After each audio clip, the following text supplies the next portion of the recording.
పార్వతీపురం మన్యం జిల్లా పాచిపెంటలో ఇంటింటికి తెలుగుదేశం సుపరిపాలనలో తొలి అడుగు 4.1 కార్యక్రమాన్ని నిర్వహించారు. ఈ కార్యక్రమానికి మంత్రి సంధ్యారాణి ముఖ్య అతిథిగా హాజరయ్యారు. గ్రామ ప్రజలు మంత్రికి పూలదండలు మేళతాళాల మధ్య ఘనంగా స్వాగతించారు. ఈ సందర్భంగా పాచిపెంట మండలంలోని మోదుగా పంచాయతీ నుంచి సుమారు 50 కుటుంబాలు తెలుగుదేశం పార్టీలో చేరారు. పార్టీలో చేరిన వారికి కండువాలు కప్పారు. విద్య, వైద్యం, తాగునీరు, రవాణా, మౌలిక సదుపాయాల కల్పన కోసం కూటమి ప్రభుత్వం కట్టుబడి పనిచేస్తుందని మంత్రి సంధ్యారాణి స్పష్టం చేశారు.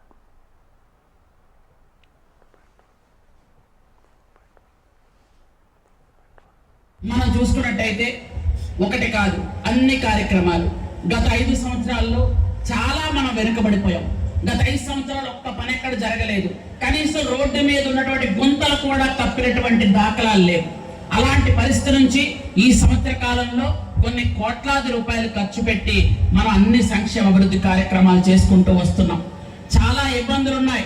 ఎన్ని ఇబ్బందులు ఉన్నాయంటే ఆర్థికంగా చాలా ఇబ్బందులు ఉన్నాయి ప్రభుత్వానికి.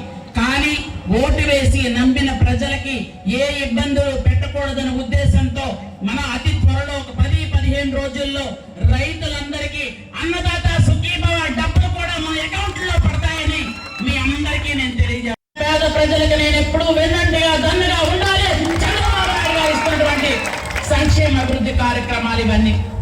ఈ రోజు మీరందరూ కూడా ఒక్కసారి ఆలోచించండి. ఈరోజు చాలా మంది కళ్ళగొల్లి కబుర్లు చెప్పుకుంటూ వస్తున్నారు. ఏమైంది?